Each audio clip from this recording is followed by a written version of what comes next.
ഈ വാർക്കയ്ക്ക് തട്ടടിച്ച് കമ്പിയിട്ട് വാർക്ക ചെയ്യാൻ എത്ര കോസ്റ്റ് വരാനാ പവൻ എന്നുള്ളതാണ്. അതെ അതെ, അതല്ല അതിൻ്റെ കോസ്റ്റ്. അതിൻ്റെ കോസ്റ്റ് എന്ന് പറഞ്ഞാൽ നമ്മളിപ്പോൾ നിൽക്കുന്നത് താഴെ കോൺക്രീറ്റ് ചെയ്തിരിക്കുന്ന ഒരു സർഫസിലാണ്. നമ്മൾ ഈ വീട് ഹാൻഡ് ഓവർ ചെയ്യുന്നതിൻ്റെ മുന്നേ ഇത് മൊത്തം വാട്ടർ പ്രൂഫ് ചെയ്യണ്ടേ. മേളിൽ കോൺക്രീറ്റ് ചെയ്യുന്നുണ്ട് എന്നുള്ളൊരു കാരണത്താൽ അതിൻ്റെ അടിയിൽ നമ്മൾ ബീം വെക്കണം. ഓക്കെ, ചില കേസിൽ ഫൗണ്ടേഷൻ തൊട്ട് അതിൻ്റെ നമ്മൾ ബിൽഡിങ്ങിൻ്റെ ലോഡ് കാൽക്കുലേറ്റ് ചെയ്യുമ്പോൾ കോൺക്രീറ്റ് ഉള്ള റൂഫിന് അതനുസരിച്ച് ലോഡ് കൂടുതലാണ്, അപ്പോൾ അതനുസരിച്ച് ഫൗണ്ടേഷനിൽ കോസ്റ്റ് കൂടും. ഇങ്ങനെ ഓരോ എലമെന്റിലും ഈ കോൺക്രീറ്റ് എന്ന് പറയുന്ന സാധനം കോസ്റ്റ് കൂടും. ഇതൊരു രസകരമായിട്ടുള്ള കാര്യം ഞാൻ നിങ്ങളോട് പറയാം. ഈ ഒരു എപ്പിസോഡ് ഞാൻ നിങ്ങളോട് പറഞ്ഞ സമയത്തെ ഞാൻ സഫ്നയോട് പറഞ്ഞേ, സഫ്ന എൻ്റെ ഭാര്യ, സഫ്നരാണെന്ന് ചോദിക്കണ്ടല്ലോ. അപ്പോൾ ഞാനോട് ഓൾറെഡി നമുക്ക് ഒരു മേളിലത്തെ നില വാർക്കണോ അതോ വാർക്കാതെ എന്തെങ്കിലും ചെയ്യാൻ പറ്റുമോ എന്നുള്ളൊരു ചോദിച്ചു. അപ്പോൾ അതൊരു കട്ടിങ്ങിൻ്റെ ഭാഗമായിരിക്കാം, ഒരുപക്ഷെ കോസ്റ്റ് കട്ട് ചെയ്യാനുള്ള ഭാഗമായിരിക്കും. നിങ്ങളെങ്ങനെ അതിനെ കാണണം ഉസ്താദ്, വീടുന്ന സ്വപ്നത്തിൻ്റെ ഉസ്താദ്? അതായത് ഈ ഞാൻ പൊതുവെ വാർക്ക ചെയ്യുന്നത് ആവശ്യമുള്ളിടത്ത് മാത്രമേ ചെയ്യാവുള്ളൂ എന്നുള്ളൊരു വിശ്വാസക്കാരനാണ് പൊതുവെ. എൻ്റെ വ്യക്തിപരമായ ആവശ്യം ഉണ്ടെങ്കിൽ മാത്രമേ ചെയ്യാവുള്ളൂ. ഇപ്പോൾ നമുക്ക് ഫൗണ്ടേഷൻ ഒക്കെ ചെയ്യുമ്പോൾ ഏറ്റവും എഫിഷ്യൻറ്റ് സാധനം കോൺക്രീറ്റ് വെച്ച് ചെയ്യുക എന്നുള്ളതാണ്. അതിൽ വേറെ നമുക്ക് ഈ പഴയ കോക്കനട്ട് പൈലിങ്ങും പരിപാടി അതൊന്നും നടക്കില്ല. കോൺക്രീറ്റ് ആണ് ഏറ്റവും റിലയബിൾ ആയിട്ടുള്ള ഒരു സാധനം. പക്ഷേ ഈ റൂഫ് വർക്ക്സ് ഒക്കെ വരുമ്പോൾ ഏറ്റവും മേളത്തെ നിലയിൽ അറ്റ്ലീസ്റ്റ് എനിക്ക് കോൺക്രീറ്റ് എന്ന് പറയുന്ന സാധനമേ യൂസ് ചെയ്യാവുള്ളൂ എന്നുള്ള ചിന്തയോട് ഒരു രീതിയിലും എനിക്ക് യോജിക്കാൻ പറ്റില്ല. ഇല്ല, കാരണം ഒത്തിരി സൊല്യൂഷൻസ് ഉണ്ട് റൂഫിങ്ങിന്. ഓട് പണ്ട് ഓടായിരുന്നു ഉണ്ടായിരുന്നു. ഇന്നിപ്പോൾ റൂഫിംഗ് മെറ്റീരിയൽസ് എന്ന് പറയുന്നത് തന്നെ ഒത്തിരി. നിങ്ങളുടെ വീഡിയോ തന്നെ അതുപോലെ പുതിയ റൂഫിംഗ് മെറ്റീരിയൽസ് ഒത്തിരി ഉണ്ട്. അപ്പോൾ ഈ റൂഫിംഗ് മെറ്റീരിയൽസ് ഒത്തിരി ഉണ്ട് എന്ന് പറയുമ്പോൾ നമ്മളതൊരു ചീപ്പ് വീടുകളിലോ അല്ലെങ്കിൽ ലുക്സിന് വേണ്ടി മാത്രം ചെയ്യുന്ന ഒരു സാധനമായിട്ട് നമ്മളതിനെ കാണരുത് എന്നുള്ളതാണ്. ഈ കോൺക്രീറ്റ് എന്ന് പറയുമ്പോഴേ ഞാനിപ്പോൾ ഫിലോസഫി പറഞ്ഞ് നിങ്ങളെ ബോറടിപ്പിക്കുന്നില്ല, പക്ഷേ ഇതിന് ശരിക്കും പറഞ്ഞാൽ പ്രകൃതിയുടെ ആംഗിളിൽ നോക്കുവാണെങ്കിൽ നമ്മൾ എവിടെന്നോ കല്ല് പൊട്ടിച്ച് മണ്ണെടുത്ത് അല്ലെങ്കിൽ മല പൊട്ടിച്ച് കല്ലെടുത്ത് കുടിവെള്ളമാണ് നമ്മൾ കോൺക്രീറ്റിൽ ഒഴിക്കുന്നത്. അപ്പോൾ ശരിക്കും പറഞ്ഞാൽ എൻവയൺമെന്റലിയും അത്ര നല്ലൊരു പ്രോഡക്റ്റ് ഒന്നും അല്ല ഈ സംഭവം. അപ്പോൾ ചോദിക്കാം ബാക്കി എല്ലാ എൻവയൺമെന്റിലും നല്ലതാണോ? അല്ല, പക്ഷെ താരതമ്യേന ഒരു വളരെ എൻവയൺമെന്റൽ കോസ്റ്റ് കൂടിയ ഒരു സാധനമാണ് സാർ. ഈ എൻവയൺമെന്റൽ കോസ്റ്റ് കൂട്ടണ്ട, നമ്മൾ ആക്ച്വലി നമ്മുടെ കയ്യിൽ നിന്ന് സ്പെൻഡ് ചെയ്യുന്ന എമൗണ്ട് കൺട്രോൾ ചെയ്യുമ്പോഴാണല്ലോ ഒരു ലോ ബഡ്ജറ്റ് എന്ന് പറയുന്നത്. അപ്പോൾ ഞാൻ എപ്പോഴും പറയുന്ന ഒരു സാധനമാണ് നമ്മുടെ എക്സ്പെക്റ്റേഷൻ എന്താണോ, എക്സ്പെക്റ്റേഷൻ ആണ് സ്പെസിഫിക്കേഷനെ ഡ്രൈവ് ചെയ്യുന്നത്, ആ സ്പെസിഫിക്കേഷനാണ് നമ്മുടെ കോസ്റ്റിനെ ഡ്രൈവ് ചെയ്യുന്നത്. അപ്പോൾ എക്സ്പെക്റ്റേഷനിൽ എപ്പോഴും വാർക്ക ആണ് നല്ലതെന്നുള്ളൊരു ചിന്തയിലേക്ക് പോകേണ്ട കാര്യമില്ല. ആ എക്സ്പെക്റ്റേഷൻ മാറ്റിയാൽ സിഗ്നിഫിക്കൻ്റ്ലി കോസ്റ്റ് താഴാൻ സ്കോപ്പുള്ളൊരു സാധനമാണ് ഈ വാർക്ക എന്ന് പറയുന്നത്. അപ്പം നിങ്ങൾ ചിന്തിക്കുന്നത് ഈ വാർക്കയ്ക്ക് തട്ടടിച്ച് കമ്പിയിട്ട് വാർക്ക ചെയ്യാൻ എത്ര കോസ്റ്റ് വരാനാ പവൻ എന്നുള്ളതാണ്. അതല്ല അതിൻ്റെ കോസ്റ്റ്.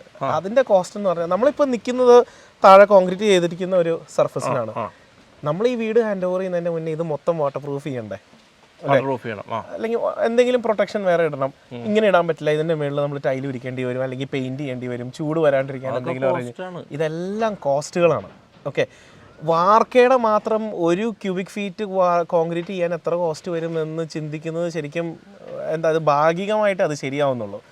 പക്ഷെ ഇത് ചെയ്ത് വന്നു കഴിയുമ്പോൾ മൊത്തം, അതായത് ഇപ്പം മേളിൽ കോൺക്രീറ്റ് ചെയ്യുന്നുണ്ട് എന്നുള്ളൊരു കാരണത്താൽ അതിന്റെ അടിയിൽ നമ്മൾ ബീം വെക്കണം. ഓക്കെ, ചില കേസിൽ ഫൗണ്ടേഷൻ തൊട്ട് അതിൻ്റെ നമ്മൾ ബിൽഡിങ്ങിൻ്റെ ലോഡ് കാൽക്കുലേറ്റ് ചെയ്യുമ്പോൾ കോൺക്രീറ്റ് ഉള്ള റൂഫിന് അതനുസരിച്ച് ലോഡ് കൂടുതലാണ്, അപ്പോൾ അതനുസരിച്ച് ഫൗണ്ടേഷനിൽ കോസ്റ്റ് കൂടും. ഇങ്ങനെ ഓരോ എലമെന്റിലും ഈ കോൺക്രീറ്റ് എന്ന് പറയുന്ന സാധനം കോസ്റ്റ് കൂടും. ഇപ്പോൾ ഫോർ എക്സാമ്പിൾ ഇപ്പോൾ വാർത്ത തന്നെ അവിടെ തേക്കേണ്ടി വരും, വാട്ടർ പ്രൂഫ് ചെയ്യേണ്ടി വരും. ഓക്കെ. പിന്നെ വേണമെങ്കിൽ ടൈലാണെങ്കിൽ ടൈൽ ഇടേണ്ടി വരും. ഇനി ഫ്ലാറ്റ് ആണെങ്കിൽ വെള്ളം താഴേക്ക് കൊണ്ടുപോകണമെങ്കിൽ റെയിൻ വാട്ടർ ഗട്ടറോ റെയിൻ വാട്ടർ പൈപ്പുകൾ വെക്കേണ്ടി വരും. ഇങ്ങനെ ഓരോ എലമെന്റും നിങ്ങൾ ആഡ് ചെയ്യുമ്പോഴേക്കും അതിന് സിഗ്നിഫിക്കന്റ് ആയിട്ടൊരു കോസ്റ്റ് വരും. വാർത്ത മാത്രം പോരെ എന്നുള്ളതല്ല, ഈ ഒരു പ്രോജക്റ്റ് അതാണ് ഞാൻ നിങ്ങളോട് ചോദിക്കാം. അതായത് ഇപ്പോൾ ഇത് നമ്മുടെ ലോ ബഡ്ജറ്റിന്റെ ഒരു അൾട്ടിമേറ്റ് ലൊക്കേഷൻ ആണല്ലോ. ഇവിടെ വേണമായിരുന്നെങ്കിൽ ഇപ്പം മേളിലത്തെ നിലയാണത് അല്ലേ?